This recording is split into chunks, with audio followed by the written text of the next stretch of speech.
Good evening, everybody. Good morning. Good very early morning. It is 2:30 a.m. Eastern Time, and we're recording a podcast because we have gone completely insane.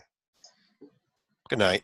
It's Oh, amazing that he can sleep on the concrete floor in the bunker. David, wake up! Wake up! Wake up! Oh, are they finally done? What happened? Are they Run. finally The, done the reviewing? referees are done reviewing the fifth Oh, okay. play. It only took about 20 minutes. This is Championship Week. Video Notebook, day number up to 6. Six. Says 6 on Sleeka's screen. It must be 6. Yeah.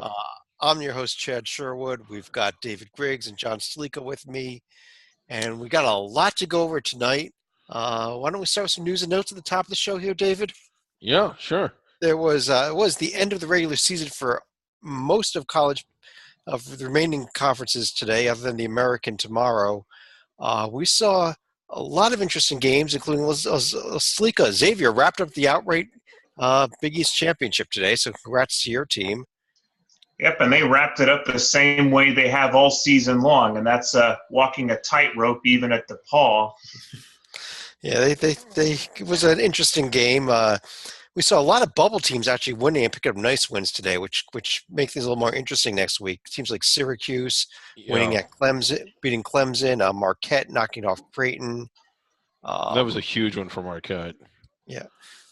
Texas beating West Virginia, another huge one there. Yeah, they really needed that one. But yeah, like you said, a lot of bubble teams making good cases for themselves. And in a sense, it ends up they don't really put any distance between themselves and the other bubble teams because all the other bubble teams won. Nice win for UCLA. I think they won. I don't know. Yeah, UCLA won at USC. I can't remember. Another good one there.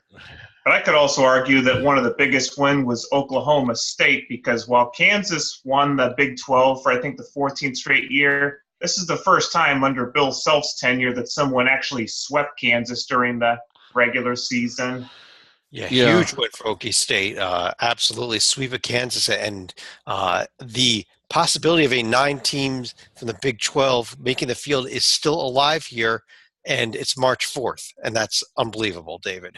Yeah, and then what if Iowa State wins the Big 12 tournament? I mean, we could see all 10. I guess it's theoretically possible. Yeah, I mean, if it's an Iowa State Oklahoma State final, which I think would the bracket would allow for, we're getting all 10 in. We also have a few bubble teams that did not perform well today. Alabama losing to Texas A&M.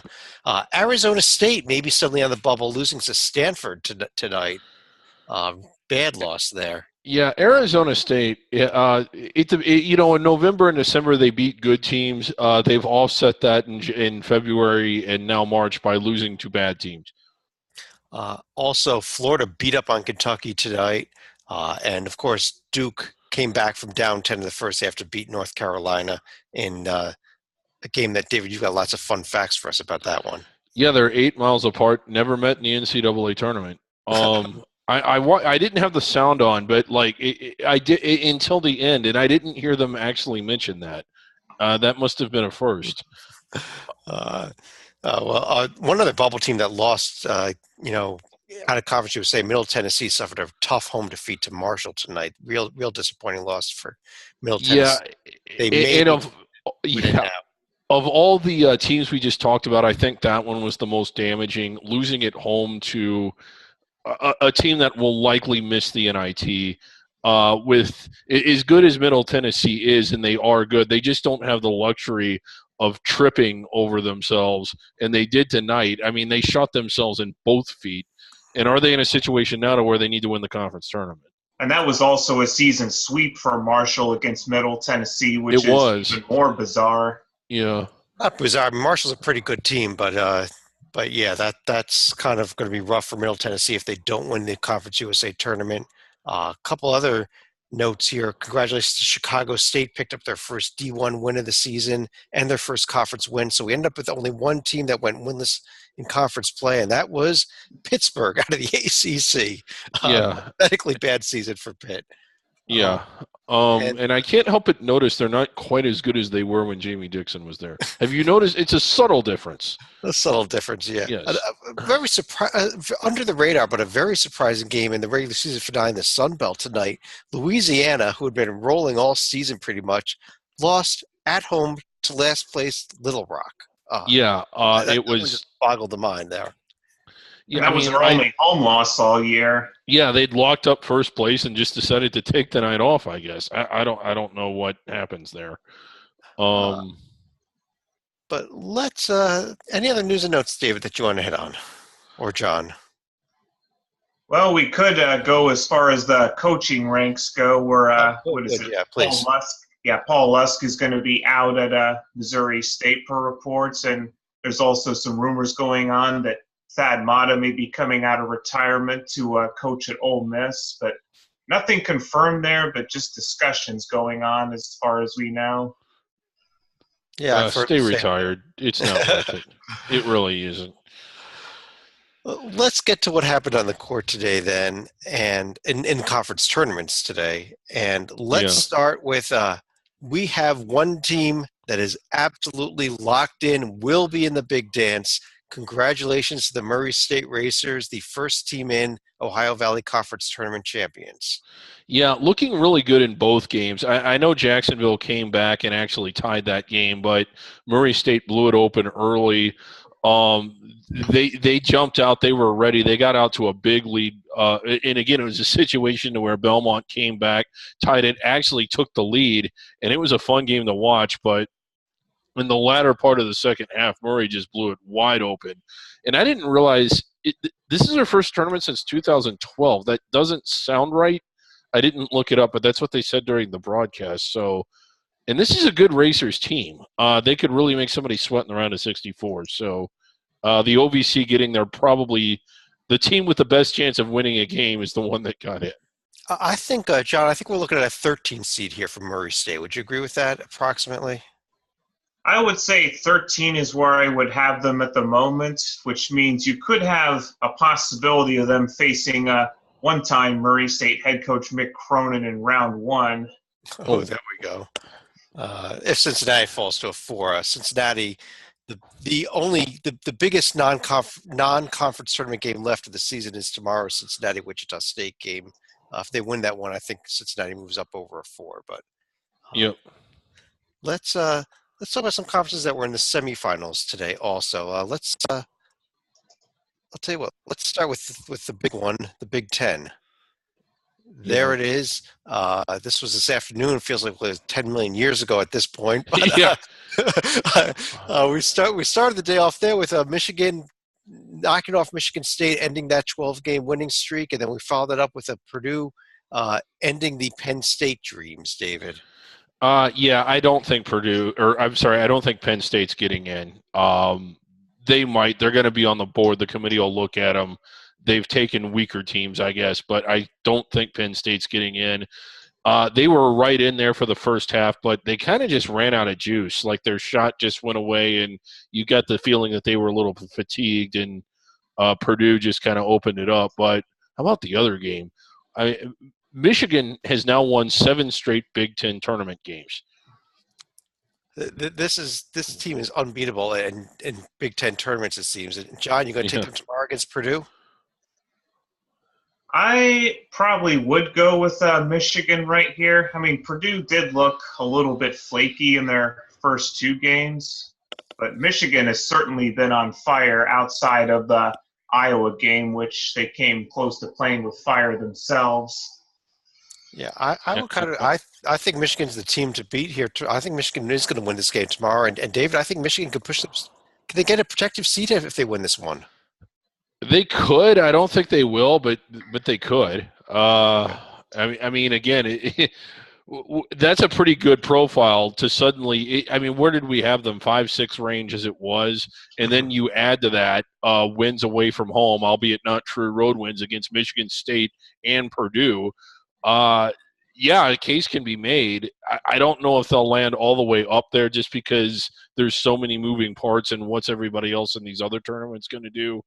But they certainly could. But by the same token, if Purdue is able to beat Michigan for the 3rd time, What kind of seed do you think we're looking at for the Boilers? About the same as it is if they lose the game. Yeah, I don't know. I don't know that Purdue goes down much for losing this game. Yeah, I think they would I'm go down. talking about if they win. about the same. They've beaten them twice, so what does a third win really do? They, And if they they, lose, they've beaten them twice, so why penalize them? I think, you know. I'll tell you. Let's take a look over another conference in the semifinals at the Missouri Valley today, Oh. where Barry Hinson's SIU Salukis are done losing to Illinois State. Now, David, this Illinois State team was the team that was the top team out last year. Strength of schedule really being the reason they were left out. A team that a lot of people thought deserved a bid last year. It's only this year they may have a shot at getting it.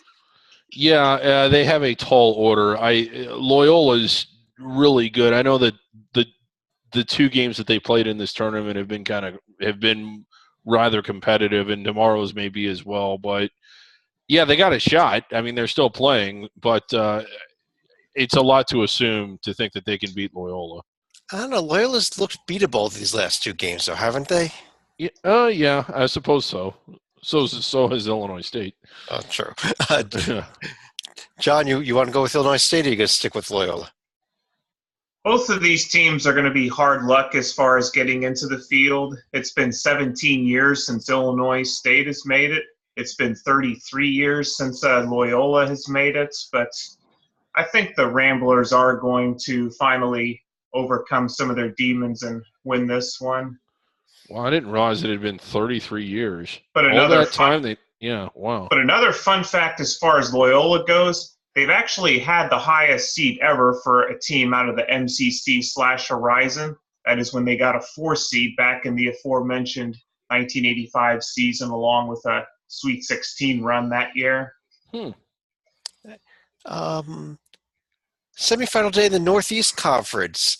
And we had a hell of a game to start the day off, actually, with the LAU Brooklyn Fairleigh Dickinson game. Yeah.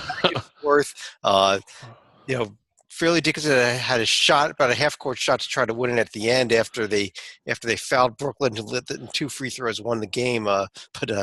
Real fun game there, and won by Brooklyn, David. Yep, and Brooklyn's still alive, and we got another New York barn burner. I mean, you kind of hate it for the Big Ten that it takes a backseat to this tournament. Next year, I think that's why they're moving it back to Chicago and playing it at a regular time. But yeah, an all New York final. It should be fun. I like Wagner to win it. They've been the most impressive team all year. But Fairleigh Dickinson is the 6th seed. Really squeezed. LA really squeezed the Blackbirds. Yeah, they had a real shot there at the end, but that championship game will be coming up Tuesday night, so we'll talk about it again in a couple nights here. But let's look at a couple of conferences that were in the quarterfinal rounds today. Starting off with the America East, day 1. And wow. Let's start at the top there. Vermont just slept through the first half, and Maine gave them a scare for a little while there. Yeah, you look at the final score, and it looks a little more normal, but Maine led for a large portion of this game, and you just wondered what was happening. And, Vermont's at home. The crowd was there. I was impressed with their fans coming out the way that they did. But in the second half, they woke up, I guess. There were a lot of incidents. We'll get to the rest of them in other tournaments, but the Albany Stony Brook game was close all throughout. UMBC had to come from behind. UMass Lowell probably had the lead for most of that game. Yeah, and New Hampshire fell down early to Hartford, came back and got close in that one before Hartford put it away. So they were all pretty good games, but it ended up being 3 favorites and the 5/4. So not much of upsets at the end of the day, but. We're back again in this one. Again, we'll talk about it Monday night for these Tuesday matchups, though. Vermont, Stony Brook, UMBC, Hartford. I think we all picked Vermont, and I assume we're all sticking there for now. Yeah, for sure. All right. It was also quarterfinal. Let's go right to the upset of the day in the Horizon League. Northern Kentucky had an amazing season after making the NCAA tournament last year. And just laid an egg tonight, John. Just completely laid an egg. It looked like for the first 30 minutes they were going to be just in a survival mode, but with Cleveland State taking the lead at about the under 4 minute mark, then it turned to full blown panic. I mean, It it was. did. And John, I'm glad you made that observation because this is, I mean, Branson, he's done a very good job. This is a well-coached team. And I was surprised that first they didn't play well today. That happens. But the way they just came unhinged, I mean, they did. They panicked in a key game. That's the best way to describe it. And I have to admit, I got this completely backward because I thought Wright State would be the younger team that would lose its composure, not NKU. Yeah. And this is now 3 years that the Horizon League tournament has been in Detroit. The one seed is 0-3 in Detroit. Yeah. The first year, the one seed actually had a bye to the semifinals. It was Valpo. They lost. Last year, the one seed got knocked out in the first round. Yeah. In the quarterfinals this year, Northern Kentucky knocked out in their first game. Get back to campus sites. Yeah, they really should. And, on top of that, the attendance has been poor. It's not an exciting atmosphere. It's this cavernous thing. They have a hell of a logo. I love the Motor City Madness logo, but that in and of itself is no reason to keep it in Detroit. And the real shame of it is 3 years ago, that Valpo team was good enough to where they were very close to the bubble. I think a lot of people were still projecting them in, and for them to miss the tournament entirely. Last year, to be fair, they were kind of snake bitten with a really bad injury to their best player. But here it is again, 0-3, the first place team in this tournament. That's remarkable. Had this game been in NKU, it would have been close to full, at least the lower level. There would have been a lot more fans there, and it would have been more fair to a team that, quite frankly, earned the advantage. But on the flip side, it's also 10 years to the date where Dennis Felton was making a miracle run with Georgia. Could he do the same thing with Cleveland State here? There you go. Good one here. But good John, one. Wow, John. John, 2 more quarterfinals tomorrow. Oakland, IUPUI, Illinois, Chicago, Milwaukee. You see an upset in either one of those? It's certainly possible with Milwaukee, given their propensity to knock off some heavyweights, including Loyola back in November. Granted, this is a different animal with it not being in Milwaukee, but can Oakland finally win a game themselves in Detroit? Well, let's go from some exciting and crazy games to something not quite as exciting and not quite as well. I guess the first one was, though, a little bit there. But the Summit League, the late game was a complete snoozer. South Dakota just completely rolled Omaha. Yeah. South Dakota State, on the other hand, David, needed a little wake-up call late in the game against Western Illinois. I was convinced, basically just because of what we'd seen from other tournaments, that South Dakota State had lost the game. They were playing awful basketball, and they were down by, was it 8? Did Western Illinois get up by as much as double digits in the second half? I mean, they just it was close to that until Mike Daum scored about 3 million points to lead to single-handedly save the team pretty much. He did, and it saved their season. And it was. I haven't watched all 30 of their games or however many they've played, but I've seen about 10 or 11 of them. This was by far the worst that they've looked, by far the worst they've looked. And like I said, they picked a bad day to have their worst day of the season, but they ended up getting it done. Well, they have tomorrow off. Tomorrow, John, we got 2 more quarterfinals: Fort Wayne, North Dakota State, Denver, Oral Roberts. Any predictions with those 2 games? I think Oral Roberts can be a noisemaker and knock off Denver, but I'll probably go ahead and take Fort Wayne in the other one. John, you seem to be picking these 6 seeds, and I want to talk to you about something that you did last night. Because last night you picked a 6 seed to make a little noise over the Southern Conference. And I think the biggest blowout of the entire day was what Furman did to Western Carolina today. Yeah. This game was a complete ass kicking, David. Yeah, Furman clearly the most impressive looking team. The chalk is held, and we actually had it. We'd been saying that for weeks, that by the time this tournament got down to the semifinals, it could be really strong. Wofford, we've seen what they can do. Greensboro, of course, the first place team. How about the Citadel, though? And I don't mean this to make fun of them or as a backhanded compliment. Or they had a pretty good year by their standards, and they won their first game, and they were in this game all the way up until the under 8. Yeah, no, that 14-point margin is a completely false margin there. That was about a 5-point game with about 2 minutes left. It was still close all the way until about the last minutes.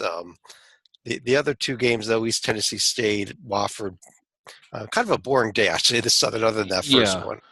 Right, but we're through to the semis, and both semis should be good. I mean, East Tennessee State, we liked them. They kind of fell apart in the latter part of the season, but we liked them all the way through. This is a team that went into Xavier and almost beat them there. So, and Walford went into North Carolina and actually did win there. So some pretty dangerous teams left in this tournament. And to say nothing about Greensboro winning at NC State as well. Oh, yeah, they did. So good. Yeah, I'd forgotten about East that. Tennessee State almost beating Xavier. Yeah, you know what? Yeah. David, I'm going out on a limb here. I'm going to take Furman and Wofford to both pull the upsets tomorrow. Yeah, I could see them both happening. I think it's a toss-up, more or less. Okay. Another conference that had 4 quarterfinals today, just finishing right before we went on the air, was the West Coast Conference, where John Gonzaga. Well, the referees are still reviewing the monitor, looking at the monitor. We said last night that the Gonzaga and St. Mary's games would both be snoozers, and instead, both Loyola Marymount and Pepperdine were in these games until late.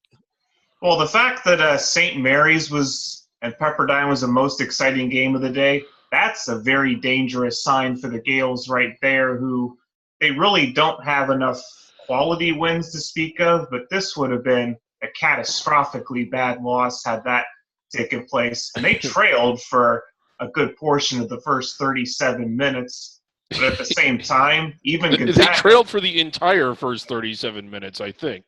Not a good portion. St. Mary's did have a lead early in the game, but even Gonzaga didn't have a picnic against LMU either. Right. We actually saw the 4-5 game was a good game also between San Francisco and Pacific. Yeah, it went into overtime, didn't it? Yeah. I was watching it. So David, coming up, actually we have the day off tomorrow, so we'll be talking a little bit more about them tomorrow night, previewing Monday's games. Mm-hmm. Gonzaga, San Fran, St. Mary's, BYU. St. Mary's, I'm not confident they get by BYU right now the way they played today. Yeah, I'm not either, but I think avoiding this loss should be enough to land them in. I know we didn't lock them in, but I do think they're going to make it simply because they avoided the bad loss. Metro Atlantic. Did you remember the way the Horizon League's tournament looked last year when in the quarterfinal round the only non-upset was the 4-5 game? I mean, this is looking like an instant replay of last year's Horizon League. What's going on here? Yeah. We started the day off by Fairfield knocking off 3-seed Niagara, and only Iona able to beat Manhattan held seed. Right. And it was kind of funny because last year we said Northern Kentucky is now the top seed in the tournament, and they did it without even playing a game or beating anyone. Well, you'll never see anything like that again. We saw the exact same scenario. The only difference between the Metro Atlantic and the Horizon was last year the Horizon had 4, 9, 10, and 6 in the field. Quinnipiac actually won their opening round game, so you're right, Chuck, because the first 6 games, the better seeded team was 1-5. Here, at least the 7th seed won in the opening round, as did Fairfield. David, we got the Battle of Connecticut in one semifinal tomorrow between Quinnipiac and Fairfield. St. Peter's, Iona in the other. You see any more upsets? You see? Well, I guess there's only one that could be an upset, really. But what do you see tomorrow? Well, it's just his manifest destiny. Tim Kluse is going to win it. It's in the stars, but how crazy it would be, because this is St. Peter's, the way they're playing, they could win this whole thing as the 9 seed. I actually liked both St. Peter's and Fairfield heading into the season. I thought they had disappointing seasons, but this is kind of like a second. Now. Yeah, absolutely. One of the conference in action today was the Colonial. It was first round day. John, we saw Drexel sneaked by James Madison in a fairly close one, and Delaware put Elon out of their misery. Yeah, a couple bit of appetizers right here, including James Madison, who did have the mumps scare in recent weeks. Yeah. In watching these games, these were so poorly played that it was a workout just to watch them. And I rarely say that or feel that way, but like I'm just watching it and I'm like, oh my God, this is a horrible game.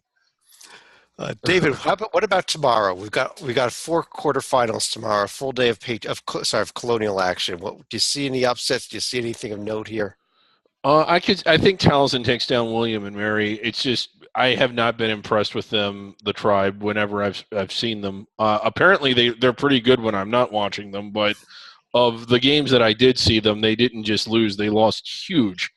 That I don't know how big of an upset that is, but I really like how Northeastern's playing right now, and of course College of Charleston having this game sort of in their home city. You kind of gotta like them. So I think the Chalk's going to hold at least for the 1 and 2. I think that those two teams are clearly playing better than anyone else.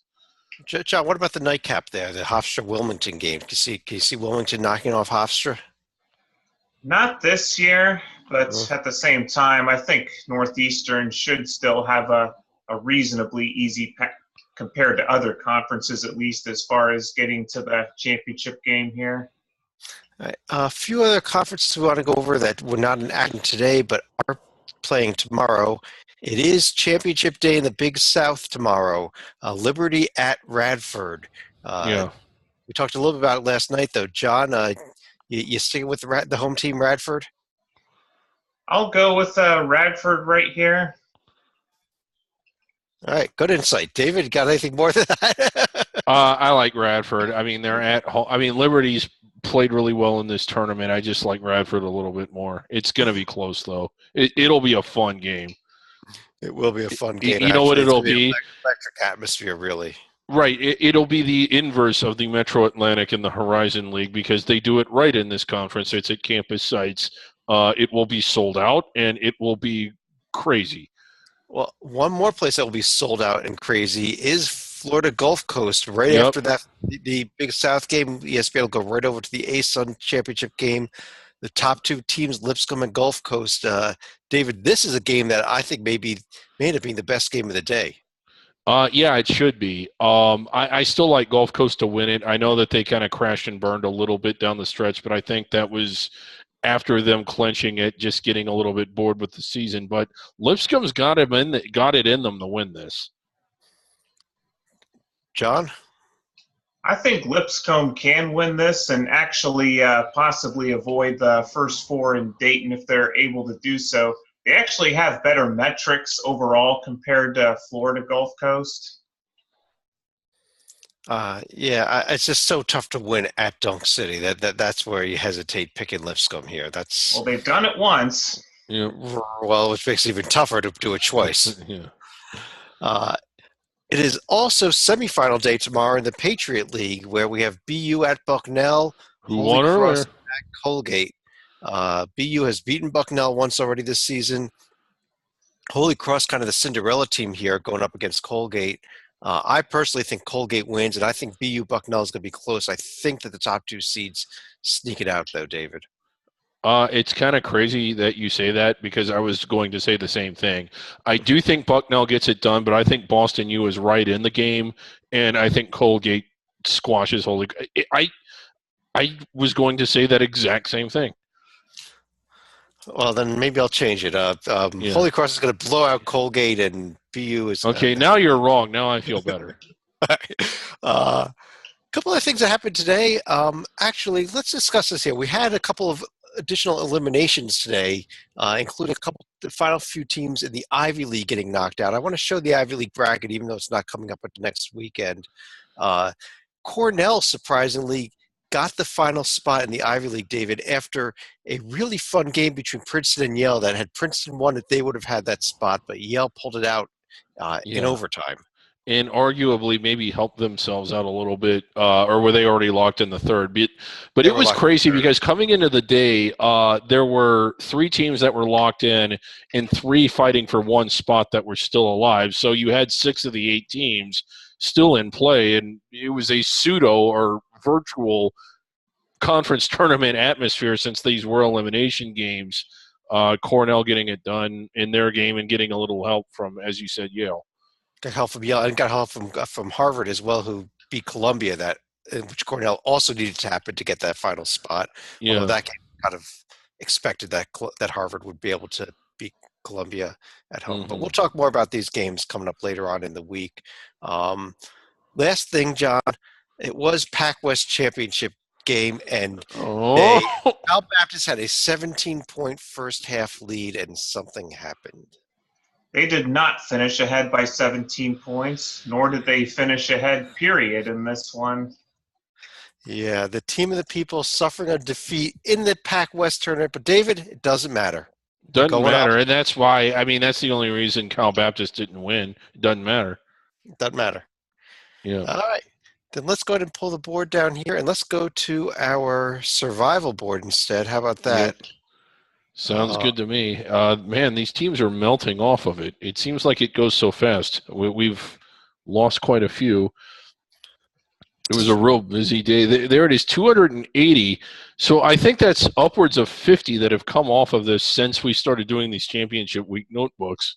And we had a really busy day today. I'm kind of afraid we're getting closer to the 68 and ultimately to the 1. Well, just quickly, when you see various teams in here, like you see the ACC right there, teams that are in bold are locks. That means this is a tool we give to the NCAA selection committee. Yes. That they know that those bolded teams are teams that are in no matter what. So if Clemson does not win another game, they belong in. Yeah. Teams in italics are teams that they should be thinking about maybe giving an at-large bid to. So if NC State maybe, or Notre Dame, if Notre Dame wins the rest of their games all the way to the ACC title game, they may be worth taking a look at. Right. And then teams that like Pitt, who just completely sucks, they're in regular type, and as soon as they lose in the ACC tournament on Tuesday, they're going to be done. Yeah, and again, and we do this to help the committee.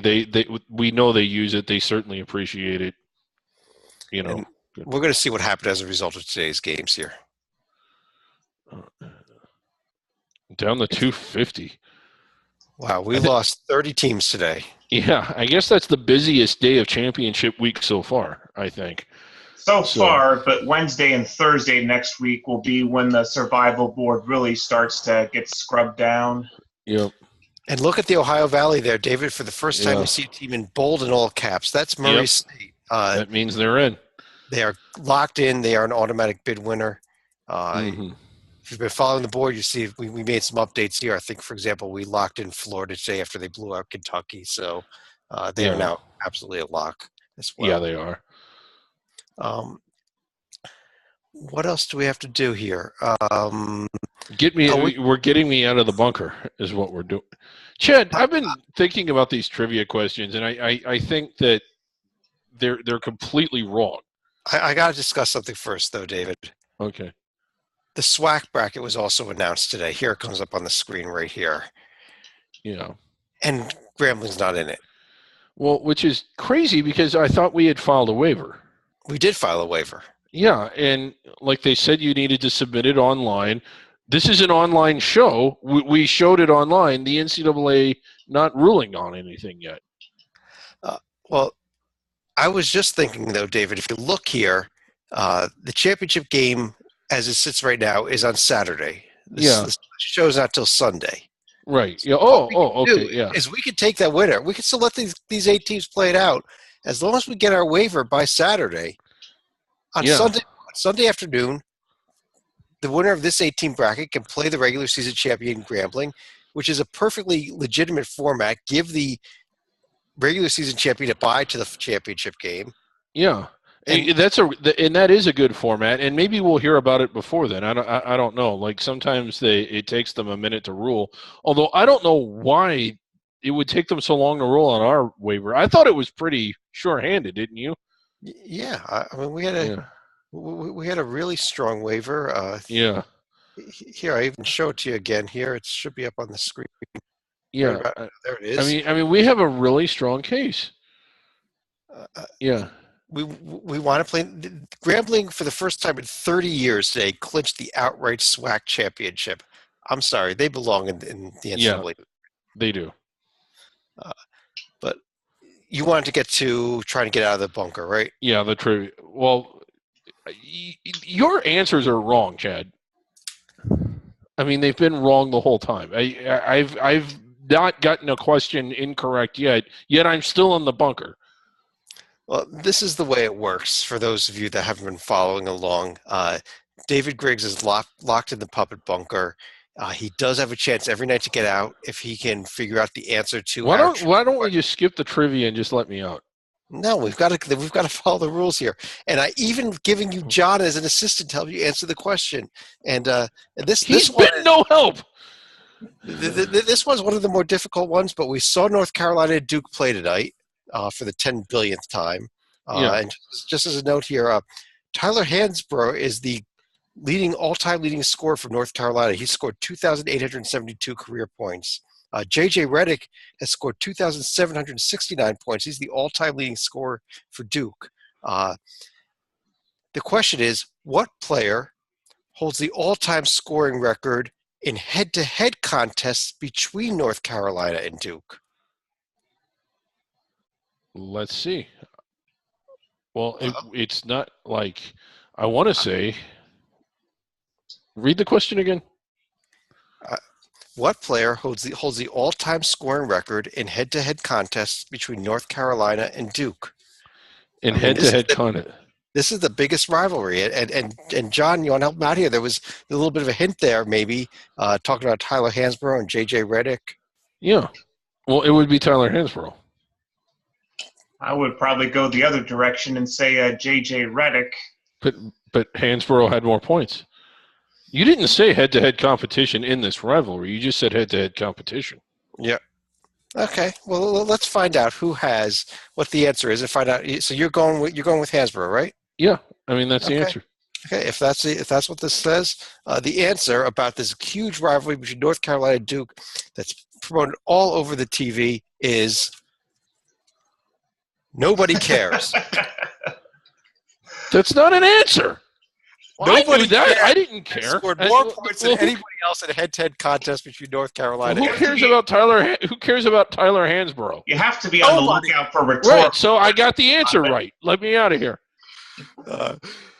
David, wait, no, nobody cares about Tyler Hansbrough. That's what I answered. I got the answer right. No buzzer. No buzzer. I got it right. Another day in the puppet bunker for you, Griggs. It's not fair. John, any other final thoughts for the evening? It seems to be a repeat of what happened 2 years ago, but Pepperdine was actually playing with a lame duck coach for the past couple days, given that Marty Wilson is not going to be returning next year. But at least they didn't handle it like Tulane did 2 years ago when word had leaked out there. Coach was going to be fired during a game that Tulane actually won in the American tournament. So. And then they won the next game, and it was awesome. Well, San Diego was also playing without their head coach, who had albeit for different reasons. Right. David, any other final thoughts from you? Just again, looking forward to the championship games tomorrow, especially that Big South game. I agree. And on that note, I guess on behalf of John Stalika, David Griggs will be back not quite as late tomorrow night, but we will be back sometime late tomorrow evening with our next video notebook. And have a great day, everybody.